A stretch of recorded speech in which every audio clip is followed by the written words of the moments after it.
नमस्कार, आप देख रहे हैं 9 भारत समाचार। नमस्कार, आप देख रहे हैं नव भारत समाचार। मैं हूं नेहा राठी। आइए देखते हैं आज की बड़ी खबर। यूपी के जनपद संभल में अचौड़ा कंबो में तुलसी पीठाधीश्वर रामभद्राचार्य जी की कथा के दौरान उनके मुख से जो शब्द निकले, उन शब्दों का श्री कल्की सेवा निष्कलंक दल के पदाधिकारियों ने विरोध करते हुए इसे आचार्य प्रमोद कृष्ण की सोची समझी साजिश करार दिया।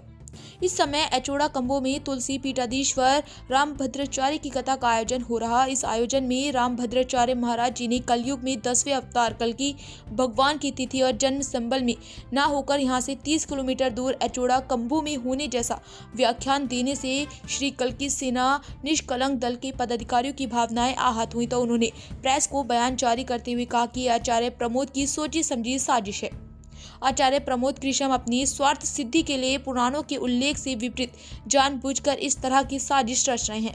वे सभी लोग अचौड़ा कंबो में कल्की भगवान के मंदिर निर्माण का विरोध नहीं कर रहे, बल्कि कल्की भगवान की तिथि और जन्म के उल्लेख को पुराणों से विपरीत बयान दिलवाने को कतई बर्दाश्त नहीं करेंगे।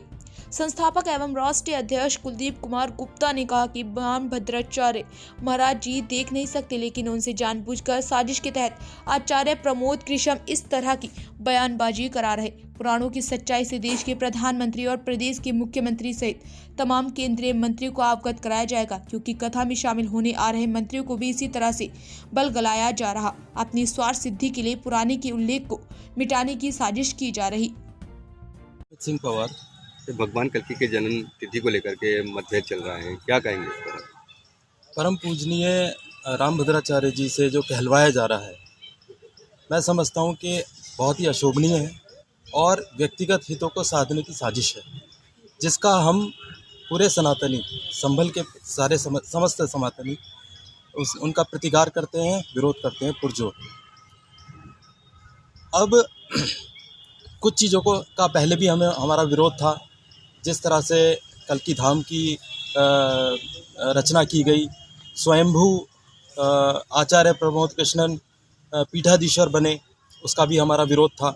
उससे पहले उन्होंने ये कहा कि कल्की धाम में ही भगवान कल्की विष्णु का जन्म होगा, जबकि पुराणों में और प्राचीन ग्रंथों में सभी जगह और प्राचीन जितने भी हमारे साधु संत कल्की विष्णु मंदिर आते हैं, ये कल्की विष्णु मंदिर सबसे प्राचीन है और पुराणों में इसका वर्णन है। 68 तीर्थ 19 कूप की ये नगरी त्रिभुजाकार में है, जिसमें संबलेश्वर महादेव, भुवनेश्वर महादेव और तीसरे कोने पे चंद्रेश्वर महादेव हैं।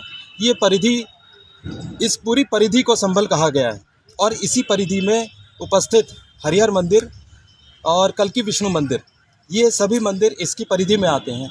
अब किसी महात्मा, किसी महापुरुष द्वारा एक नया धाम बनाया जा रहा है जो कि संभल परिधि से 30 किलोमीटर दूरी पर है। अब उसी चीज़ को लेके अपना स्वार्थ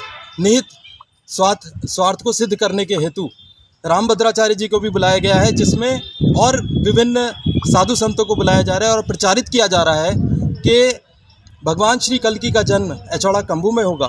तो हम लोग का तो विरोध है और यहाँ हम सभी को विदित है कि 68 तीर्थ 19 कूपों से में समाहित ये संभल श्री कल्की विष्णु जी का जन्म यहीं होना है, यहीं उनका प्राकट्य स्थल है। इसका हम पूरे उससे समर्थन करते हैं और जो भी कोई कह रहा है कि संभल से बाहर इनका जन्म होगा, उसका हम विरोध करते हैं। कुलदीप कुमार गुप्ता। पुलिस में क्या मामला है?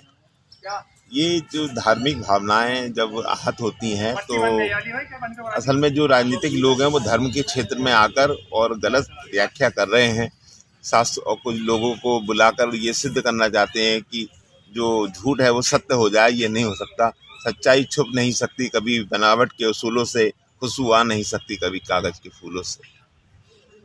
रामभद्राचार्य ने जन्म तिथि को लेकर के मतभेद हैं आप में और उनमें, क्या कहेंगे, क्या सच्चाई है? रामभद्राचार्य जी पूजनीय हैं हमारे, लेकिन कुछ लोगों से, बड़े बड़े लोगों से गलती हो जाती है और उन्होंने तिथि को लेकर जो विवाद है, कल की पुराण में जो तिथि है वैशाख मास की द्वादशी को, वो जो कल्कि पुराण है वो इस युग का पुराण नहीं है। 7वें मनवंतर का ये 28वां कलयुग चल रहा है। राम अवतार जब भी होगा अयोध्या में होगा, कृष्ण अवतार जब भी होगा मथुरा में होगा, और कल्कि अवतार जब भी होगा संभल में होगा। 27 बार कल्कि अवतार संभल में हो चुका है और 28वीं बार होने जा रहा है। उन्होंने अपने संबोधन में कहा है कि रामगंगा और भागीरथी गंगा के बीच में जो गांव है वो कम्बोज है। कम्बोज अफगानिस्तान में है और उसको कम्बोज को कम्बोक में कन्वर्ट करने की कोशिश की जा रही है। जो झूठ को स्थापित करने की कोशिश मुझे तो बड़ा हास्यास्पद लगता है कि ये कोशिश क्यों हो रही है। सत्य शाश्वत होता है, हम तो झूठ का प्रतिकार कर रहे हैं बस। नहीं, रामभद्राचार्य चूँकि वो पढ़ नहीं सकते, उनको जो भी बताया जा रहा है वो कौन लोग हैं जो बता रहे हैं उन्हें? उनको बुलाने का मकसद ही ये है, जैसे प्रधानमंत्री जी को बुलाकर एक औरा कायम करने की कोशिश की गई, ऐसे ही रामभद्राचार्य जी को बुलाकर कि देखो हमारे साथ ये हैं, ये कोशिश की जा रही है। अब उनको नहीं पता कि एचोड़ा कम्बो में संभल में क्या दूरी है और क्या उनमें अंतर है। जो 24 कोसीय परिक्रमा है उसके अंतर्गत जो त्रिभुजाकार संभल है, जिसमें 68, 30, 19 कूप, 36 पुरे, 52 सराय, वो संभल गंगा रामगंगा के मध्य में है और इसी संभल में भगवान कल्कि का अवतार हो। क्या साजिश हो सकती है कि चौड़ा कम्बो में एक भव्य कल्कि मंदिर की स्थापना हो रही है और एक बहुत पुराना जो हजारों साल पुराना संभल में कल्कि मंदिर है, तो कौन लोग हैं जो इस तरह का जो है वो साजिश जो है वो रच रहे हैं? हम भव्य मंदिर का निर्माण हम इसके विरुद्ध नहीं है, वो भव्य मंदिर बनाए, लेकिन उसको कल्कि धाम कहना वो गलत है। कल्कि धाम जिसे कहते हैं, जब भगवान का, जैसे अयोध्या जो है भगवान राम का धाम है, पूरी अयोध्या, मथुरा जो है ब्रजमंडल वो भगवान कृष्ण का धाम है। ऐसे ही संभल जो है ये, इसका 3 योजन विस्तार है, ये पूरा संभल जो त्रिभुजाकार है ये भगवान कल्कि का धाम है। आपका घर, मेरा घर, सब कल्कि धाम में है। पूरा संभल कल्कि धाम है, एक पर्टिकुलर जगह को कल्कि धाम नहीं कहा जा सकता।